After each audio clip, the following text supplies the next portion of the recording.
नमस्कार साथियों, कैसे हो? उम्मीद कर सकता हूँ बहुत अच्छे होंगे। दोस्तों, मैं राकेश सिहाग आप सभी का स्वागत करता हूँ आपके अपने YouTube channel home digital study पर।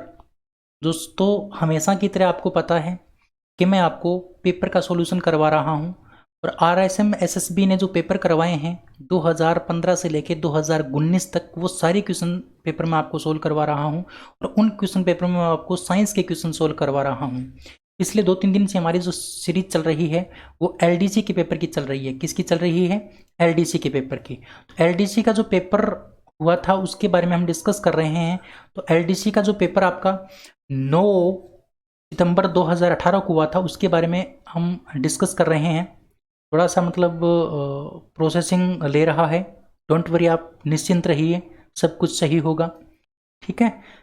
हाँ, तो जो पेपर हुआ था आपका 9 सितंबर 2018 को, उस पेपर के बारे में डिस्कस करेंगे। तो आप बिल्कुल घबराइए मत, बहुत अच्छे से तैयारी कीजिए। जो भी आपकी आगामी परीक्षा होगी, आगामी जो आपका पेपर होगा, पटवारी का हो या फिर अन्य किसी एग्जाम का हो राजस्थान के अंदर, तो आप बहुत अच्छे से पेपर करके आओगे। क्योंकि ओम सर आपको जीके में कोई दिक्कत नहीं आने देंगे और मैं आपको साइंस में कोई दिक्कत नहीं आने दूंगा। इसके साथ साथ दोस्तों आपको पता होना चाहिए, कि जो अभी हमारी इस पेपरों की सीरीज के बाद तुरंत बाद चैप्टर वाइज क्वेश्चन चलने वाले हैं। और वो जो चैप्टर वाइज क्वेश्चन जो चलेंगे वो आपके लिए बहुत वरदान साबित होंगे, वरदान सिद्ध होंगे आपके लिए। बस आप थोड़ा सा साथ दीजिए, आप थोड़ा सा क्लास को शेयर कर दीजिए। स्टार्ट करते हैं और बात करते हैं जो भी हमारा एलडीसी का जो पेपर हुआ था उनके बारे में बात करते हैं। और पिछले पार्ट में मैं आपको 120 नंबर 121 नंबर क्वेश्चन तक करवा चुका था।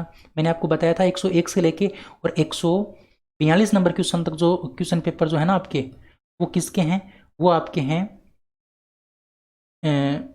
101 से लेकर 142 नंबर क्वेश्चन तक आपके क्या थे? साइंस के थे। उसमें से मैं आपको 121 नंबर क्वेश्चन तक करवा चुका हूँ, 101 से 121 तक। आज हम 122 से स्टार्ट करेंगे। तो चलिए स्टार्ट करते हैं आज की क्लास को और बात करते हैं आज के इस पेपर के क्वेश्चन नंबर 122 से। ठीक है। तो क्लास बड़ी इंटरेस्टिंग होने वाली है, बड़ी दमदार होने वाली है। बस आप लाइक कर दीजिए, शेयर कर दीजिए और चैनल को सब्सक्राइब कर लीजिए। चलिए स्टार्ट करते हैं।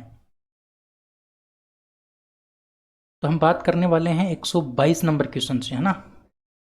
चलिए साहब, ये 100 नंबर क्वेश्चन रहा आपका, ये 111 और ये रहा 122 नंबर क्वेश्चन। देखिए, हाँ, 122 नंबर क्वेश्चन ये रहा। 122 नंबर क्वेश्चन आपसे पूछ रहा है कि जब हरी पत्ती पर सफेद प्रकाश आपतित होता है तो क्या होता है? यानी कोई हरी पत्ती है, कोई हरी पत्ती है मेरे प्यारे साथियों। हरी पत्ती के ऊपर इस प्रकार से सफेद प्रकाश यानी सूर्य का प्रकाश क्या होता है? आता है। और यहां से वो आने के बाद वापस क्या हो जाता है? परावर्तित हो जाता है। क्योंकि किसी वस्तु का रंग हमें किसके कारण दिखाई देता है? कोई भी वस्तु होती है, कोई भी वस्तु होती है, अगर वो वस्तु हमें लाल दिखाई दे रही है तो इसका कारण क्या है? इसका कारण है कि उस वस्तु ने लाल रंग को परावर्तित कर दिया। आपको पता है हमारा जो सूर्य होता है, सूर्य के का जो प्रकाश होता है उसमें 7 रंग होते हैं। उसमें कितने रंग होते हैं? 7 रंग होते हैं। अब ये सातों रंग इस पत्ती के ऊपर आएंगे और इस पत्ती में से ये पत्ती क्या करेगी? हरे रंग को वापस परावर्तित कर देगी और अन्य रंगों को ये अवशोषित कर लेगी और वही हरा रंग हमारी आंखों के अंदर आता है और हमें पत्ती कैसी दिखाई देती है? सफ़ेद हरी दिखाई देती है। मान लो ये कोई वस्तु है और यहाँ से सूर्य का प्रकाश आ रहा है और यहाँ से सूर्य का जो प्रकाश आया उस प्रकाश में कितने रंग होते हैं? 7 रंग। और उन 7 रंग में मान लो कोई पीला रंग है, ठीक है, और इस वस्तु ने क्या कर दिया? पीले रंग को वापस परावर्तित कर दिया। तो ये वस्तु हमें कैसे दिखाई देगी? पीली दिखाई देगी। तो पत्ती हमें हरी दिखाई देती है। उसका कारण क्या है? उसका कारण है कि पत्ती के द्वारा मुख्य रूप से हरा रंग क्या कर दिया जाता है? परावर्तित कर दिया जाता है। इसीलिए हमें पत्ती कैसी दिखाई देती है? हरे रंग की दिखाई देती है। ऑप्शन नंबर आपका बी करेक्ट हो जाएगा। ठीक है ना, ऑप्शन नंबर बी आपका बिल्कुल क्या होगा? राइट आंसर होगा। चलिए आगे बढ़ते हैं, 123 नंबर क्वेश्चन के बारे में बात करते हैं। 123 नंबर क्वेश्चन है कि वह दृष्टि दोष जो आंख की कोर्निया की वक्रता के क्षैतिज तथा ऊर्ध्वाधर तलों में भिन्न होने के कारण उत्पन्न होता है। यानी मेरे प्यारे दोस्तों, यानी जो कोर्निया होता है, कोर्निया की जो कोर्निया के जो क्षैतिज और जो ऊर्ध्वाधर तल होते हैं उनमें भिन्नता आ जाती है, जिसके कारण एक रोग उत्पन्न हो जाता है और उस रोग को कहा जाता है दृष्टि वैषम्य। क्या कहा जाता है? दृष्टि वैषम्य कहा जाता है। दृष्टि वैषम्य कहा जाता है। और दृष्टि वैषम्य को विज्ञान की भाषा में कहा जाता है एस्टिग्मेटिज्म। एस्टिग्मेटिज्म यानी मेरे प्यारे साथियों मैं आपको बता दूं, दीर्घ दृष्टि दोष में क्या होता है। दीर्घ दृष्टि दोष में तो मतलब दूर की वस्तुएं हमें दिखाई देती हैं, निकट की वस्तु दिखाई नहीं देती। इसमें निकट की वस्तु दिखाई नहीं देती। निकट दृष्टि दोष में दूर की वस्तु दिखाई नहीं देती, और जरा दृष्टि दोष में हमें दोनों प्रकार की वस्तुएं दिखाई नहीं देती, ना तो दूर की और ना पास की। और दोस्तों ये जो एस्टिग्मेटिज्म या फिर दृष्टि वैसे में जो रोग होता है, इस रोग में क्या होता है, इस रोग में व्यक्ति जो होता है ना, व्यक्ति जो दोषी व्यक्ति होता है, वो व्यक्ति क्षैतिज और ऊर्ध्वाधर रेखा में विभेदन नहीं कर पाता है। क्षैतिज व ऊर्ध्वाधर रेखा में क्या नहीं कर पाता, विभेदन नहीं कर पाता। क्षैतिज का मतलब इस प्रकार से रेखा, और एक इस प्रकार से रेखा होती है, वो होती है ऊर्ध्वाधर रेखा। जिस व्यक्ति की ये दृष्टि वैसे में या फिर एस्टिग्मेटिज्म नाम का जो रोग होता है, वो व्यक्ति इन किरणों को बता नहीं सकेगा कि ये क्षैतिज है और ये ऊर्ध्वाधर है। उसको कभी ये क्षैतिज दिखेगी, कभी ऊर्ध्वाधर दिखेगी, उसको ये कभी क्षैतिज दिखेगी, कभी ऊर्ध्वाधर दिखेगी, तो वो कंफ्यूज रहेगा। इस प्रकार के रोग को कहा जाता है दृष्टि वैषम्य। और इस एस्टिग्मेटिज्म रोग के निवारण के लिए, इस रोग के निवारण के लिए हम एक लेंस का प्रयोग करते हैं चश्मा के अंदर, और वो लेंस होता है बेलनाकार लेंस। कौन सा लेंस? बेलनाकार लेंस।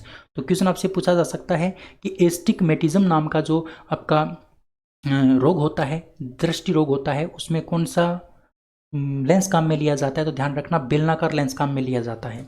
ठीक है, बिल्कुल उम्मीद कर सकता हूँ बात आपको समझ में आ गई होगी। ठीक है ना, चलिए अगले क्वेश्चन की बात करते हैं। 124 नंबर क्वेश्चन की। 124 नंबर क्वेश्चन आपके सामने है। चलिए मैं हिंदी वाला क्वेश्चन लेता हूँ आपके सामने। ये रहा हिंदी वाला क्वेश्चन। तो पहले आप अच्छे से इस क्वेश्चन को पढ़िए, थोड़ा सा मैं इसको छोटा कर देता हूँ, फिर आपको समझ में मेरे हिसाब से ठीक आएगा। ये क्वेश्चन दिख जाएगा अच्छे से। ये रहा आपका क्वेश्चन, क्वेश्चन नंबर 124। क्वेश्चन बोल रहा है कि एक चालक तार के लिए दो तापक्रम T1 व T2 पर I और V लेखा चित्र दिया गया है। तो आपको बताना है निम्न में से कौन सी संभावना सही होगी। निम्न में से कौन सी संभावना सही होगी। I का मतलब आपको दे रखा है दोस्तों यहाँ पर धारा। I का मतलब आपको यहाँ पर धारा दे रखा है, और यहाँ पर आपको V का मतलब यहाँ पर आपको दे रखा है विभवांतर। यहाँ पर आपको विभवांतर दे रखा है। ठीक है, तो जब आपको I और V दे दे तो आप किसका मान निकाल सकते हो? जब अगर आपको I और V दे दे मेरे प्यारे साथियों, तो आप मान निकाल सकते हो R का। इसका मान निकाल सकते हो, R का मान निकाल सकते हो। ये बात भी आपको ध्यान होनी चाहिए, ये बात भी आपको ध्यान होनी चाहिए। जब आपको I और V का मान दे दे तब आप किसका मान निकाल सकते हो? R का मान निकाल सकते हो। अब देखो R का मान कैसे निकालोगे? R का सूत्र होता है V बराबर आई आर। ओम के नियम से सूत्र होता है V बराबर आई आर। यहाँ से आप R का मान निकालोगे तो क्या करोगे? V बटे I। अच्छा, मैं R का मान क्यों निकाल रहा हूँ दोस्तों? यहाँ पर दे रखा है टेम्परेचर, यहाँ पर हमें टेम्परेचर दे रखा है दो अलग अलग ग्राफ का। तो टेम्परेचर जो होता है ना, टेम्परेचर ताप जो होता है, वो इस R के ऊपर निर्भर करता है। R यानी प्रतिरोध के ऊपर क्या करता है? निर्भर करता है। और प्रतिरोध के ऊपर निर्भर कैसे करता है वो आपको पता होना चाहिए। देखिए समझिए, मान लो एक तार है, ये एक तार है, और एक तार ये है। ये फर्स्ट तार है, ये सेकंड तार है। ये तार हमारा मान लो थोड़ा मोटा है, ये तार थोड़ा क्या है? मोटा है। ठीक है, और ये तार पतला है। इस मोटे तार का प्रतिरोध क्या होता है? कम होता है। इस मोटे तार का जो R का मान होता है वो कम होता है, और इस पतले तार का R का मान होता है वो क्या होता है? अधिक होता है। यानी R का मान अधिक है तो ये पतला तार गर्म ज़्यादा होता है। यानी अगर R का मान अधिक होगा तो टेम्परेचर बढ़ेगा, अगर R का मान कम होगा तो टेम्परेचर क्या होगा? घटेगा। R का मान अगर कम है तो टेम्परेचर घटेगा, है ना। और अगर R का मान अधिक है तो टेम्परेचर क्या होगा? बढ़ेगा, गर्म होगा। R अधिक होने पर टेम्परेचर बढ़ेगा, R कम होने पर टेम्परेचर घटेगा। अब देखिए आपको दोनों स्थितियों में क्या करना है? आपको दोनों स्थितियों में R का मान ज्ञात करना है, और फिर आपको देखना है कि कौन सा कथन सही होगा। अब देखिए मैं आपको एक उदाहरण लेके बताता हूँ तब आपको समझ में आएगा। उदाहरण लेके बताता हूँ, कैसे समझना। यहाँ पर आपको दे रखा है, मान लो नीचे आपको मान दे रखा है V का। यहाँ पर मैं मान लेता हूँ 1, यहाँ पर मैंने 2 मान लिया, यहाँ पर मैंने 3 मान लिया, 4, 5, 6, 7, इस प्रकार से मान लिया। तो मान लो ये हमारा मान है 5 के ऊपर। ठीक है, और इधर मैंने मान लिया 1, 2, 3, 4, 5, 6। यहाँ पर मान लो ये क्या है? ये 4 के ऊपर है, और इधर किसके ऊपर है? 5 के ऊपर। मान लो T का मान जो है ना, T का मान T2 का मान, टेम्परेचर 2 का मान, उसमें V का मान तो आपका 5 है, तो यहाँ से हम टेम्परेचर 2 के लिए किसका मान निकालेंगे, R का मान। तो R का मान निकालने के लिए आपको V/I लेना पड़ेगा। तो यहाँ से हम V का मान लेंगे तो क्या लेंगे, 5 लेंगे, और I का मान क्या लेंगे, 4 लेंगे। तो यहाँ पर हम 5 में 4 का भाग देंगे तो आपका 1 पॉइंट कुछ आएगा, 1 पॉइंट आपका क्या आएगा, 2, 1 पॉइंट आपका 2 कुछ आएगा, 2.5 इस प्रकार से आएगा, 2.5, 1.25 R का मान। ये तो आपका T2 के लिए है। अब हम निकालते हैं T1 के लिए। यहाँ पर देखो ये T का मान इस प्रकार से मान लो यहाँ पे टच कर रहा है 3 के ऊपर, और इधर टच किसके ऊपर कर रहा है, आपका 6 के ऊपर। अब देखो यहाँ से हम R का मान निकालेंगे, T1 के R का मान निकालेंगे तो क्या आएगा, हम पहले तो किसका मान लेंगे, V का मान, तो V आएगा 3 और आपका I आएगा 6, इसको आप करोगे तो क्या आएगा, 0.5 आएगा। अब बताओ बड़ा कौन सा हुआ, बड़ा T2 हुआ, टेम्परेचर 1 क्या हुआ, कम हुआ, इसका मतलब T2 ज़्यादा होगा और T1 क्या होगा, कम होगा। इस प्रकार से आप एक उदाहरण के द्वारा समझ सकते हैं इसको। ऑप्शन नंबर आपका B क्या हो जाएगा, करेक्ट हो जाएगा। ठीक है ना। चलिए अगले क्वेश्चन की बात करते हैं, और अब हम क्वेश्चन की चर्चा करते हैं 125 नंबर क्वेश्चन की। ठीक है, 125 नंबर क्वेश्चन की चर्चा करते हैं। चलिए ऊपर गया, हाँ 125 नंबर क्वेश्चन की बात करते हैं। 125 नंबर क्वेश्चन आपके सामने ये रहा मेरे साथियों। चलिए 125 नंबर क्वेश्चन है कि 5 वोल्ट की बैटरी से यदि किसी चालक तार में 2 एम्पियर धारा प्रवाहित होती है तो चालक का प्रतिरोध ज्ञात कीजिए। 5 वोल्ट की बैटरी यानी V का मान हमें दे दिया, 2 एम्पियर धारा यानी यहाँ पर हमें किसका मान दे दिया, I का मान दे दिया, हमें V और I का मान दे दिया, और हमें किसका मान ज्ञात करना है मेरे प्यारे साथियों, प्रतिरोध का मान ज्ञात करना है। किसका मान ज्ञात करना है, प्रतिरोध का मान ज्ञात करना है। तो जब भी आपको V और I दे और R का मान पूछे तो आप सूत्र क्या लगाओगे, V बराबर IR सूत्र लगाओगे। यहाँ से आप R का मान निकालोगे, क्या आ जाएगा, V/I आ जाएगा। तो V का मान आपका 5 है और I का मान आपका 2 है। 2 में आप 5 में आप 2 का भाग देंगे तो क्या आएगा, 2.5 ओम। ऑप्शन नंबर आपका B करेक्ट हो जाएगा। ऑप्शन नंबर B आपका क्या हो जाएगा, करेक्ट हो जाएगा। ठीक है, चलिए अगले क्वेश्चन की बात करते हैं। क्वेश्चन नंबर आपका 126। क्वेश्चन नंबर 126 है कि प्रावर्तन का नियम बोलता है कि आपतन कोण प्रावर्तन कोण के बराबर होता है। आपतन कोण प्रावर्तन कोण के बराबर होता है, ये प्रावर्तन का नियम बोलता है। तो ये नियम प्रकाश की एक किरण के प्रावर्तन के लिए सही होगा। मतलब कौन सी कथन के लिए ये बात सही होगी, तो मैं आपको बता दूं मेरे प्यारे साथियों, परावर्तन का जो नियम होता है, ये परावर्तन का नियम समतल दर्पण के लिए भी काम आता है, अवतल दर्पण के लिए भी काम आता है, और यही आपका उत्तल दर्पण के लिए काम आता है। यानी कहने का मतलब दर्पण चाहे आपका कोई कौन सा भी हो, बात एक ही समान ही होगी। समतल, अवतल और उत्तल तीनों प्रकार के दर्पण के लिए परावर्तन का नियम समान होता है। इसका मतलब ऑप्शन नंबर आपका डी करेक्ट होगा। 126 नंबर क्वेश्चन का जो करेक्ट आंसर आपका डी होगा, वो ध्यान रखना। समतल के लिए भी होता है, अवतल के लिए भी होता है और उत्तल के लिए भी होता है परावर्तन का नियम। दर्पण चाहे कौन सा भी हो, सभी के लिए ये समान होता है। आपतन कोण और परावर्तन कोण का मान बराबर होता है। ये बात तीनों के लिए समान है। ठीक है, बिल्कुल। अगले क्वेश्चन की बात करते हैं 127 नंबर क्वेश्चन की। 127 नंबर क्वेश्चन है कि निम्न सेलों में से इस सेल से निरंतर व नियत धारा लंबे समय के लिए प्राप्त नहीं की जा सकती। उस सेल का आपको नाम बताना है जिससे धारा निरंतर और नियत धारा लंबे समय तक प्राप्त नहीं की जा सकती। एक निरंतर प्राप्त नहीं की जा सकती और एक नियत रूप से धारा प्राप्त नहीं की जा सकती लंबे समय तक। वो सेल कौन सा है? तो मेरे प्यारे साथियों वो सेल है आपका लेक्लांसे सेल। लेक्लांसे जो सेल है उससे निरंतर और नियत धारा लंबे समय तक प्राप्त नहीं की जा सकती। ध्यान रखना। यहाँ पर आप सीसा संचायक सेल की अगर बात करते हैं तो सीसा संचायक सेल आपने सभी ने देखा, इस प्रकार का जो बना होता है ना, उसके ऊपर इस प्रकार से वो अलग सूर्य के प्रकाश को क्या करता है, ग्रहण करता है, सौर ऊर्जा वाली प्लेट, उसी को हम क्या बोलते हैं, सीसा संचायक सेल बोलते हैं। उसके बाद एडिसन जो सेल होता है वो एक प्रकार की क्षारीय बैटरी होती है। क्षारीय बैटरी जो आपके मतलब निप्पो के जो सेल आते थे, है ना, वो है आपकी क्षारीय बैटरी, जिसको हम एडिसन सेल भी बोलते हैं। और दोस्तों एडिसन के अंदर किसका उपयोग होता है? एडिसन के अंदर जो आपका उपयोग होता है ना मेरे प्यारे दोस्तों, वो आपका उपयोग होता है एडिसन सेल के अंदर। एक तो आपका जस्ता काम में आता है, जस्ता यानी जिंक, और प्लस आपका एक होता है मैग्नीज ऑक्साइड, एक आपका मैग्नीज ऑक्साइड काम आता है ना। तो ये बात भी आपको ध्यान रखनी है। एडिसन सेल में क्षारीय बैटरी, इसको क्षारीय बैटरी भी बोलते हैं, इसमें जस्ता और मैग्नीज ऑक्साइड का काम उपयोग होता है। डेनियल सेल की अगर बात करते हैं मेरे प्यारे साथियों, तो डेनियल सेल एक विद्युत रासायनिक सेल है, एक विद्युत रासायनिक सेल है। ये एक इंपॉर्टेंट बात है, ध्यान रखना। इसका जो आविष्कार है वो जॉन फ्रेडरिक डेनियल ने किया था। किसने किया था? जॉन फ्रेडरिक डेनियल ने। जॉन फ्रेडरिक डेनियल ने इसका आविष्कार किया था, ध्यान रखना।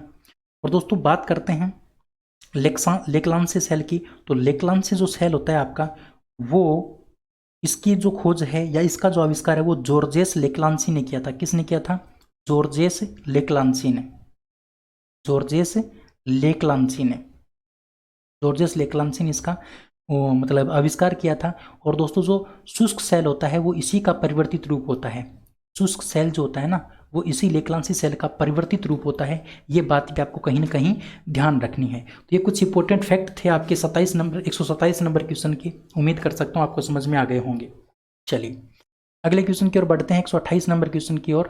और 128 नंबर क्वेश्चन ये रहा मेरे प्यारे साथियों आपके सामने।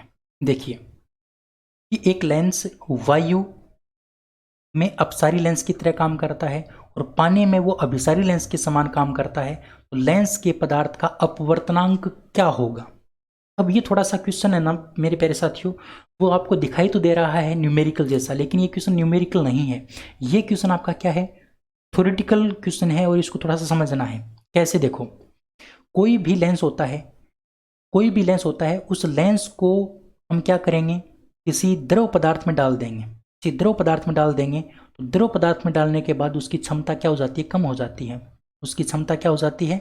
कम हो जाती है। अब अगर हम किसी लेंस को पानी में डालेंगे तो वो क्षमता कम होगी, उसका अपवर्तनांक कम हो जाएगा। उसका अपवर्तनांक क्या हो जाएगा? कम हो जाएगा। क्षमता का मतलब, लेंस का मतलब, लेंस क्या करता है? लेंस प्रकाश किरणों का अपवर्तन करता है। लेंस प्रकाश किरणों का अपवर्तन करता है। और अगर इस लेंस को हम क्या कर देंगे? द्रव में डाल देंगे तो ये अपवर्तन करने की क्षमता क्या हो जाएगी? कम हो जाएगी। यानी अपवर्तनांक उसका क्या हो जाएगा? कम हो जाएगा, है ना।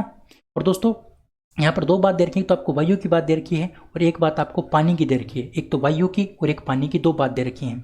वायु में तो आपका हमेशा ही रहता है, मतलब जो आपका लेंस होता है वो हमेशा वायु में रहता है। इसका मतलब उसका जो अपवर्तनांक है उस लेंस का जो अपवर्तनांक है वो एक से तो क्या होगा? ज़्यादा होगा। उस लेंस का अपवर्तनांक एक से तो ज़्यादा होगा, लेकिन पानी वाले अपवर्तनांक से कम होगा, क्योंकि पानी में जाने के बाद वो उसकी क्षमता घट जाती है। उसकी क्षमता पानी में जाने के बाद घट जाती है। इसका मतलब 1.3 से तो कम होगा, तभी तो वो घटने की बात कहें हम सही साबित करेंगे। तो अगर द्रव में जाने पर वो घट जाता है तो इसका मतलब वो 1.3 से क्या होगा? कम होगा। तो जो आपका लेंस का अपवर्तनांक का जो सूत्र है, या लेंस का अपवर्तनांक की जो क्षमता है, या फिर लेंस का जो अपवर्तनांक है, वो इस पानी वाले से तो कम होगा, पानी वाले से तो कम होगा, लेकिन इस वायु वाले से क्या होगा? ज़्यादा होगा। ये आपको थोड़ा सा ध्यान रखना। ऑप्शन नंबर ए आपका बिल्कुल क्या हो जाएगा? करेक्ट। ये बात आपको ध्यान रखनी है कि कोई भी लेंस, किसी भी लेंस को हम द्रव पदार्थ या फिर किसी तरल पदार्थ में डालते हैं तो उसकी क्षमता कम हो जाती है। और लेंस की क्षमता क्या होती है? अपवर्तनांक होती है ना, अपवर्तनांक। तो अपवर्तनांक घट जाता है। अब पानी में डालने पर घटता है तो पानी से कम हो जाएगा और वायु से क्या हो जाएगा? ज़्यादा। ठीक है, तो ऑप्शन नंबर ए आपका बिल्कुल क्या होगा? करेक्ट होगा। ठीक है, चलिए अगले क्वेश्चन की बात करते हैं प्यारे साथियों। 129 नंबर क्वेश्चन की 129 नंबर क्वेश्चन की बात करते हैं। उससे पहले थोड़ा सा ये दिक्कत है आज इस स्लाइडों में। हाँ, 129 नंबर क्वेश्चन है कि निम्न में से कौन सा भौतिक परिवर्तन का उदाहरण है? भौतिक परिवर्तन का उदाहरण कौन सा है? परिवर्तन मैंने आपको 2-3 दिन हो गए बताते हुए। भौतिक परिवर्तन और रासायनिक परिवर्तन, दो प्रकार के परिवर्तन होते हैं। तो जंग लगना एक प्रकार का रासायनिक परिवर्तन है, चांदी का काला होना भी एक प्रकार का रासायनिक परिवर्तन है, और कागज का जलना भी एक प्रकार का रासायनिक परिवर्तन है। क्यों है ये तीनों रासायनिक परिवर्तन? क्योंकि जंग लगने के बाद पहले जैसा लोहा हम प्राप्त नहीं कर सकते। चांदी काली होने के बाद उसको वापस पहले वाली चांदी नहीं बना सकते। कागज को हम जला दें तो वापस कागज नहीं बना सकते। लेकिन पानी को अगर हम उबाल दें तो वापस पानी को हम ठंडा कर सकते हैं। ऑप्शन नंबर आपका सी क्या हो जाएगा? करेक्ट आंसर हो जाएगा। कहने का मतलब भौतिक परिवर्तन का उदाहरण आपका क्या हो जाएगा? सी हो जाएगा। ठीक है, चलिए अगले क्वेश्चन की अगर हम बात करते हैं तो अगला क्वेश्चन आपके सामने है कि अभिक्रिया KMnO4 plus H2C2O4 MnO2 plus CO2 के संदर्भ में KMnO4 का तुल्यांकी भार 52.66 हो तो KMnO4 का अणुभार कितना होगा?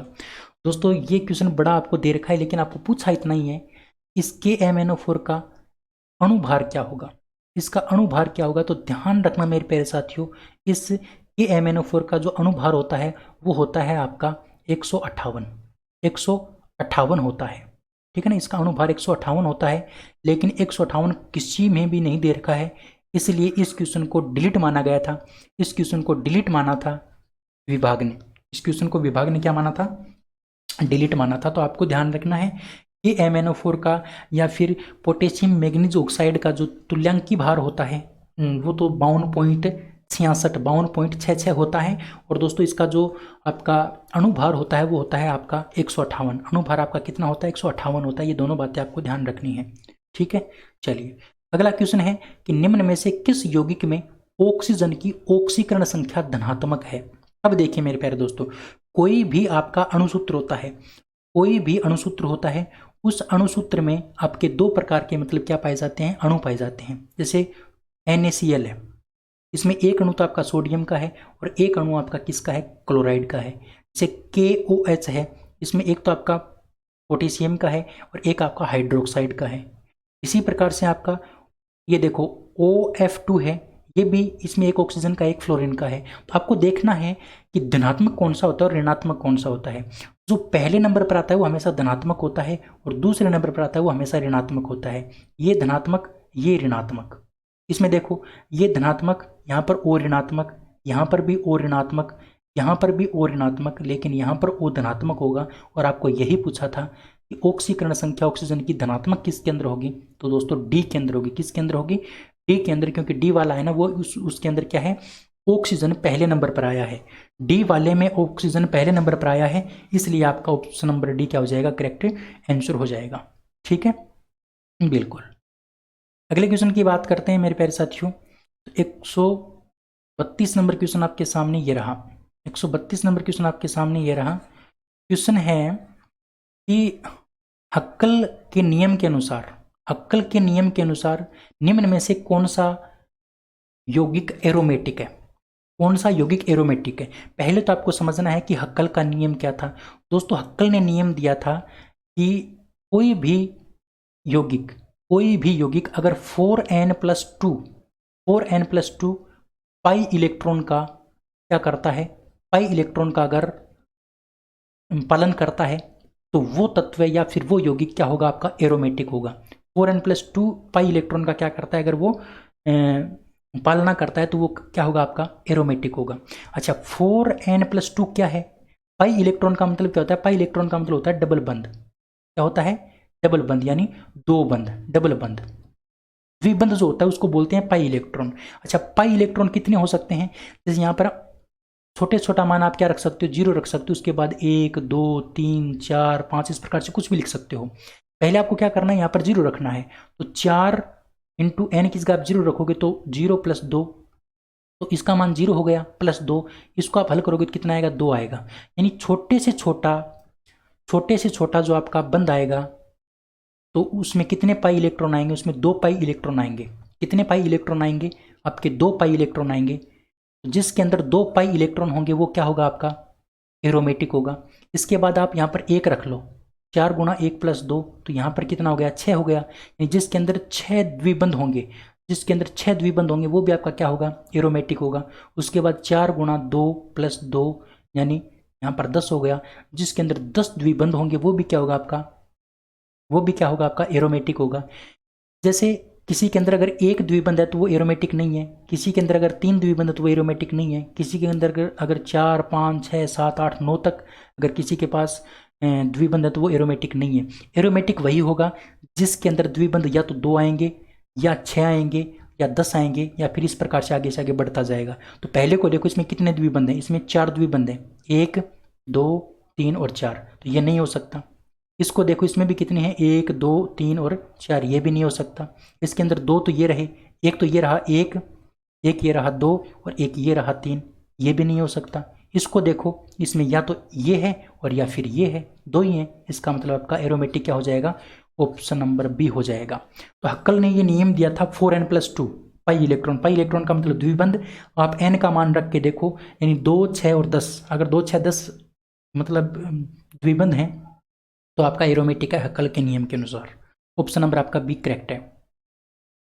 133 नंबर क्वेश्चन की बात करते हैं कि पेंटेन के कितने संरचनात्मक समयावयवी संभव हैं। पेंटेन के कितने संरचनात्मक समयावयवी संभव हैं, ये आपको पूछा है। देखिए, पेंटेन का मतलब 5 कार्बन यानी इस प्रकार से 1 2 3 4 और 5, इसको बोलते हैं एन पेंटेन। तो एक तो आपका समयावयवी ये हो गया पहला, तो एन पेंटेन जिसको बोलते हैं। दूसरी संरचना इसकी कैसी बन सकती है, दूसरी संरचना इस प्रकार की बन सकती है सी सी सी सी सी। ये कितने हो गए आपके, 5 हो गए। अब जब एक कार्बन को 2 कार्बन घेर लें, जब एक कार्बन को 2 कार्बन घेर लें, तो उससे जब एक कार्बन को कम से कम 3 कार्बन घेर लें तो उसको क्या कहा जाता है, आइसो नाम दे दिया जाता है, और इसका नाम हो जाएगा आइसोपेंटेन। इसका क्या नाम हो जाएगा, आइसोपेंटेन, क्योंकि इसमें 5 कार्बन है। तो दूसरी संरचना ये होगी, एक तो ये हो गई, दूसरी ये हो गई, और तीसरी कैसे हो सकती है, हम तीसरी इस प्रकार से भी बना सकते हैं।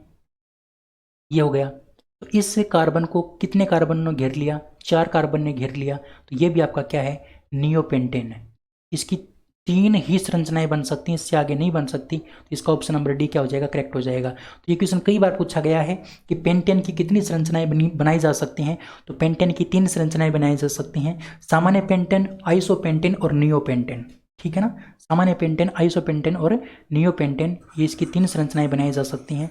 ध्यान रखना मेरे प्यारे साथियों। उम्मीद कर सकता हूँ क्वेश्चन आपको अच्छे से समझ में आया होगा। ठीक है, चलिए 174 नंबर क्वेश्चन, 134 नंबर क्वेश्चन की बात करते हैं। 134 नंबर क्वेश्चन है कि परिसिक्तक के 4 सामान्य प्रकारों में से कौन सा उच्चतम ओजोन अवक्षय क्षमता रखता है। अवक्षय का मतलब काटना, तोड़ना। तो ओजोन को तोड़ने वाला सबसे खतरनाक परिसिक्तक कौन सा है। तो दोस्तों मैं आपको बता दूं, ओजोन को तोड़ने वाला जो परिसिक्तक है वो है आपका क्लोरोफ्लोरोकार्बन।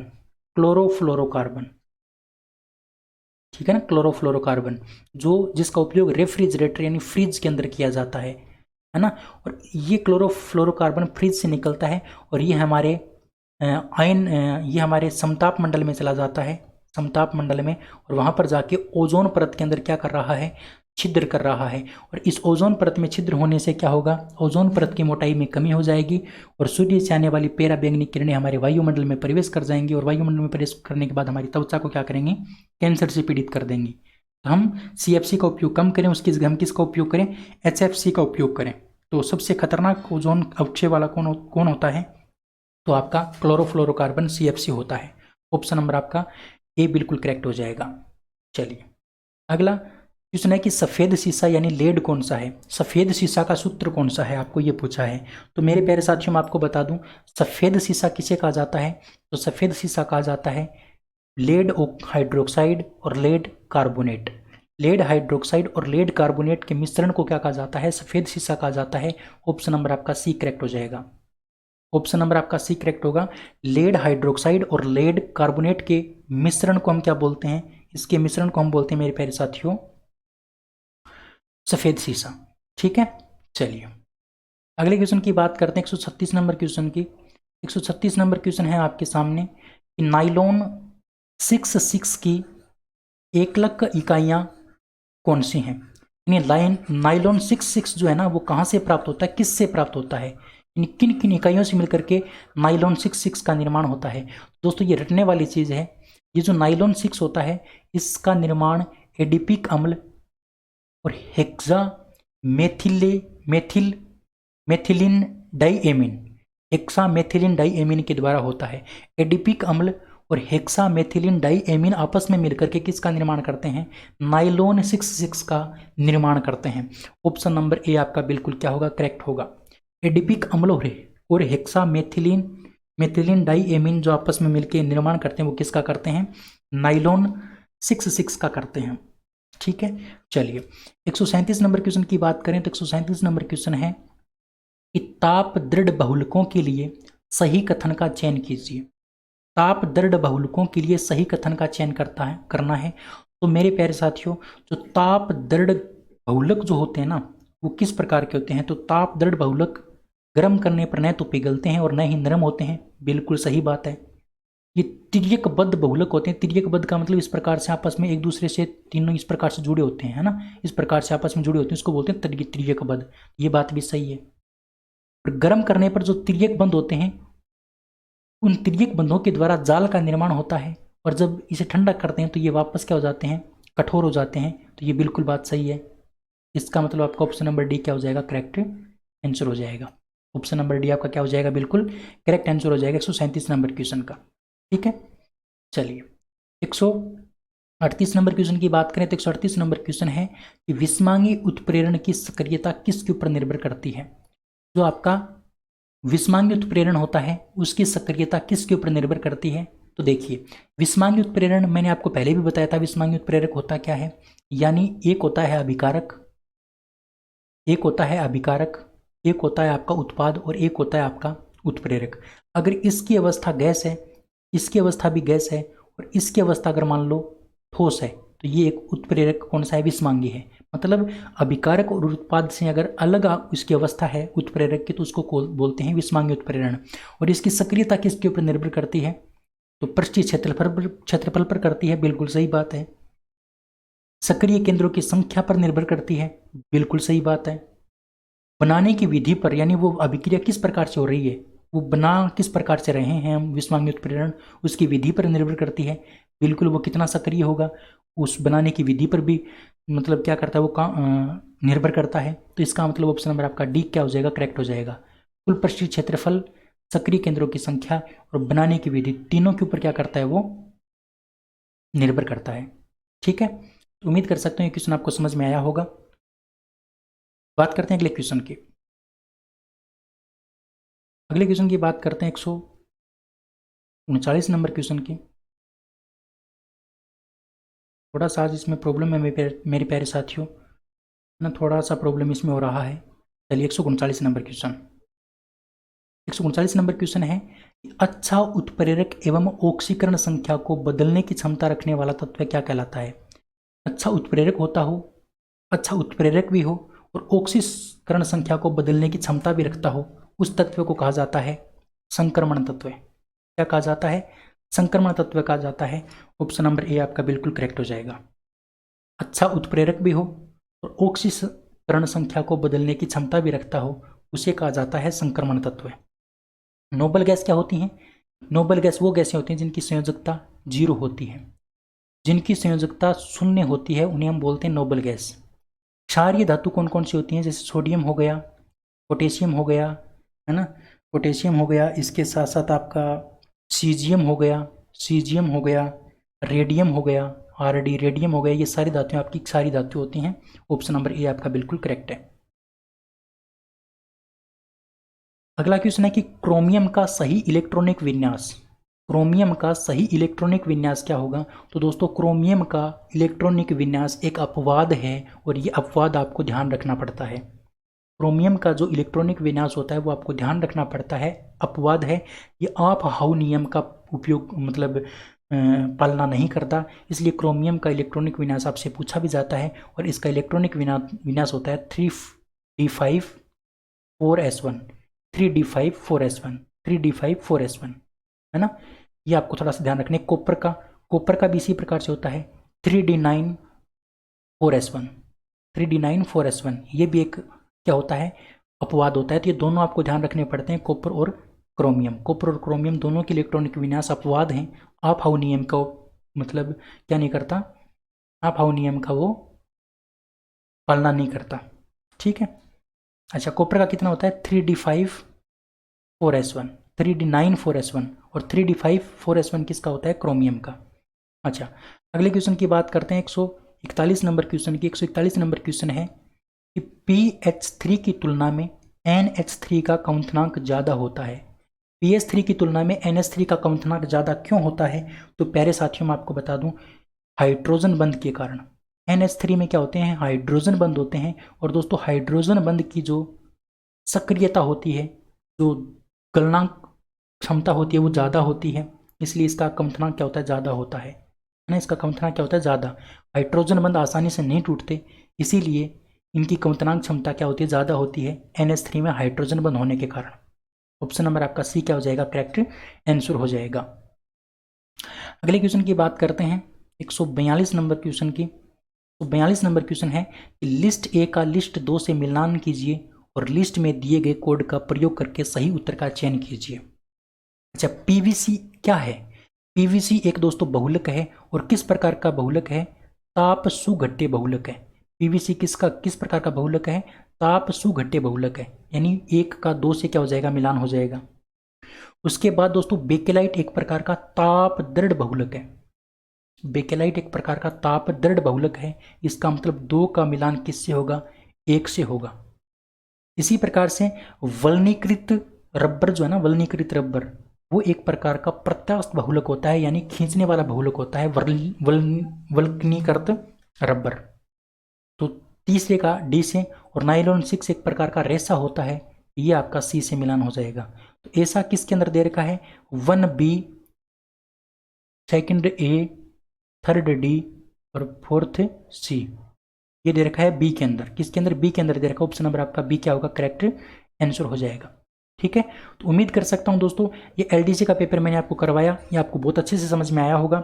दोस्तों 2-3 पेपर और बचे हैं, उसके बाद हम स्टार्ट करने वाले हैं चैप्टर वाइज क्लास को। चैप्टर वाइज हम बायोलॉजी पढ़ेंगे, चैप्टर वाइज हम केमिस्ट्री पढ़ेंगे, चैप्टर वाइज हम क्या पढ़ेंगे? फिजिक्स पढ़ेंगे।